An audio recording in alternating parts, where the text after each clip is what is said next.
Le chien, le chat, la mangouste sont les meilleurs amis de l'homme, mais leur amitié cache souvent des revers. Mal entretenus, ces animaux de compagnie, comme d'autres de l'espèce, peuvent contracter des maladies dangereuses, la rage par exemple. La rage est une maladie animale à l'origine et on l'appelle zoonose, parce que c'est une maladie qui survient chez les animaux, mais qui se transmet accidentellement à l'homme dans le cadre de ses activités. En clair, c'est une maladie qui touche le système nerveux de l'homme. Elle a diverses voies de transmission. C'est une maladie qui se transmet à travers la salive de l'animal qui est infecté. Et généralement, c'est à l'occasion d'une morsure, d'une griffure ou d'un léchage sur une plaie. La rage est une maladie dont les symptômes sont multiples. La maladie se manifeste au début par des signes généraux, c'est-à-dire c'est des signes qu'on peut retrouver aussi dans d'autres maladies.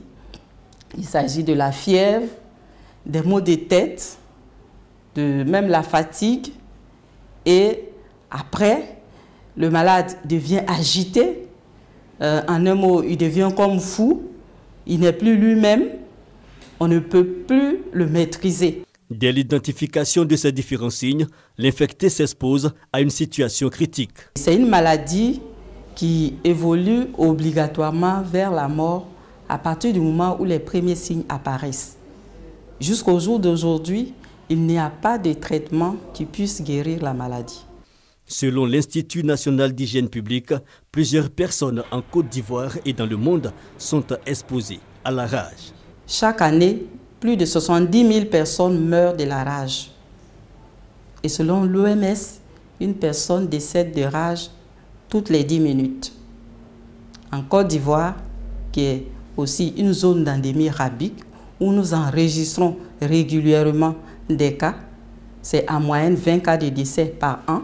Et parmi ces 20 décès, les enfants de 5 à 14 ans représentent plus de 50%. Et déjà, au cours de cette année 2016, nous avons enregistré 13 pertes en vie humaine. Et parmi ces décès, nous avons 8 enfants. Le chien, selon les spécialistes, est l'animal le plus incriminé. 95% des cas de transmission, Franck et Michel ont été victimes de morsures. J'ai été mordu par un chien hier aux environs de 11 h.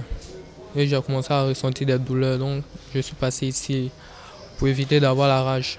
J'étais allé travailler avec une collègue. Son chien avait mis bas, donc à peine j'étais entré dans le salon, j'ai donné d'eau et le chien a bondi sur mes pieds. La rage est mortelle à 100%, mais évitable par la vaccination. Une prise en charge des personnes exposées est assurée par l'INPH et ses 27 antennes nationales.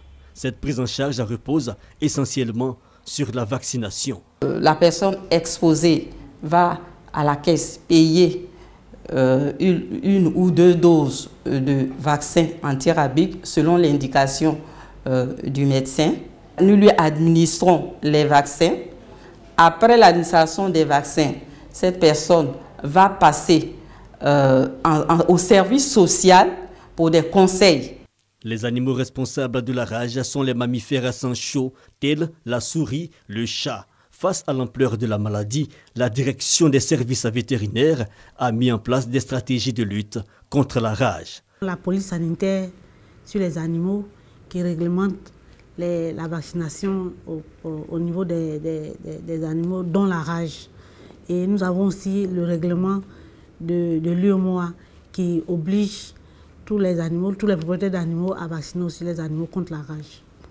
Au service de santé animale, le ton est accentué sur la prévention de la maladie. Nous demandons à ce que tous les animaux qui habitent avec des particuliers qui soient systématiquement vaccinés contre la rage pour éviter la maladie, parce que c'est le meilleur moyen de lutter contre cette maladie, c'est-à-dire la prévention. Chaque année, Thierry effectue le vaccin de sa chienne pour éviter tout risque d'infection.